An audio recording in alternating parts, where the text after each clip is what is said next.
There we go. Hello everyone, thanks for joining us today. We're here with you for a very quick Facebook session. Many of you know, we do a lot of dinners here. Today we have one like every other day. We're doing Morocco, a really nice chicken tagine, some couscous and some accompaniments with that. But we saw the weather forecast this week and we saw how nice it was going to be today. So we thought, what better chance to fire up the grill for the first time of the season. So we thought we'd add a second grill package to today's offerings. And we're doing it's a grilled skirt steak, chicken, and shrimp option for dinner today.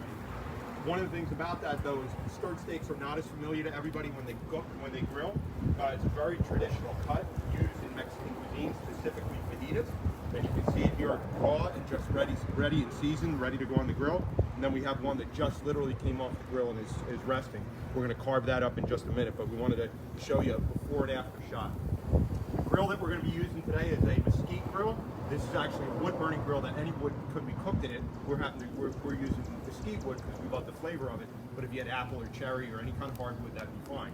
You want when you're ever using a wood burning grill, you want to give yourself plenty of time. This is not like your propane grills where you're going to be able to just turn it on, fire it up, and start cooking. You have to give yourself a little lead time because what you're after is a really nice coal bed. And that coal bed has all the heat and allows it's a lot easier for us to control the temperature when we have it like that versus if we have a live fire burning. So we want a nice hot coal bed, which we've got, and then we've got extra wood over here that's kind of cooking down, and we'll use that as needed through the cooking process. What we're doing here today could easily be done on a charcoal grill, it could be done on a propane grill. Any of those grills is fine. What we do like to make sure is that you take a couple simple steps before anything goes on the grill. Just make sure you give it a good brush. You got a little bit of oil on there, that's fine, nothing will stick to it. And make sure it's properly preheated. Obviously, in the case of this grill, it's been going for a couple hours, so we know it's hot. But in your propane grills at home, sometimes we kind of fire them up and start cooking prematurely. You want to make sure they're hot. That way, when the food goes on, it cooks properly and it doesn't stick. So this is our skirt steak. It's a long cut of meat. You'll get this in most grocery stores. It will be trimmed for you. And what they mean by that is that there's a very tough membrane that is on both sides of the steak, and you want to make sure that that's all trimmed off, and that's what's been done here. So we have our steak ready to go on the grill. We've seasoned it simply with just a very simple homemade herb mix. This is one that we made ourselves. I always encourage people to make their own seasoning mixes because it allows you to kind of use up spices that are in your cupboard. It also allows you to be creative and put things that you like in it. We're doing a Mexican theme tonight, so what we have in our spice mix here is a combination of salt and pepper, a little bit of ground oregano, some garlic powder, and also some cumin. It gives it that nice southwestern feel. One of the things we talked about on our last Facebook live event was that we talked about when you do put things in a pan or on the grill, don't touch it too quickly. Give the grill a little bit of a chance to cook and sear that meat, and that way you get really good caramelization on the outside. Skirt steak is a steak that absolutely benefits from not overcooking it. You want medium rare to medium maximum to get the best flavor and the juiciness out of the skirt steak. And that's what we'll cook this to. We'll let it go on one side until it's cooked to the doneness that we like, and then we'll. The important thing also is that, and the reason we did one ahead when it comes off the grill. So that's what we have going on here.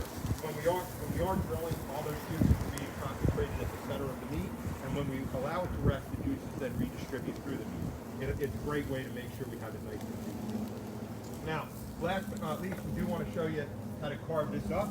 And basically, even though this looks like your inclination might be to carve it in this direction, you actually don't want to. The grain of the meat runs like this, and you think of it, it's very tough and fibrous in that direction.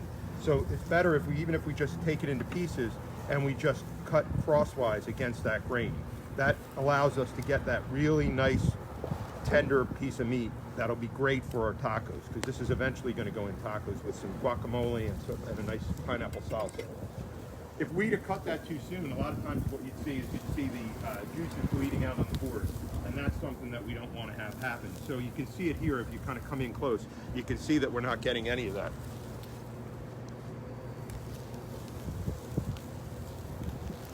We'll continue to carve the rest of it. We're going to be doing a lot more meat on the grill. Also tonight we're going to be doing chicken and shrimp. Shrimp is really quick. You don't want to overcook that. Let me come back over to this real quick, and we're going to give it a nice turn. One of the things that you got to be careful of with skirt steak is because there is a high level of fat in the steak, what tends to happen is it bleeds out a little. And when that fat hits those hot coals, it turns into flames. You don't really want to cook over that flame. You want to cook over the nice hot coals, but not over the flame. So always watch it. It's not one that you're going to want to walk away from and come back later and see how it's doing. This is a very thin and it needs to cook a medium rare. It's a very quick cut, quick cooking cut of meat. If you don't have stirred steak, obviously ribeye work. Any tender cut of meat will work fine. But I really feel this gets an authentic Southwestern feel. For more information about, we're going to post the recipe for this at our blog. So if you go to conqueringcuisine.com, you're going to see information about cooking classes, about our catering, our meal packages, and also you can get some recipes out there. And we'll make sure to post this one later today. We'd love for you to try one of our meal packages. You'll see them online. You can order different themes each day. And hopefully we'll see you all soon. Thank you.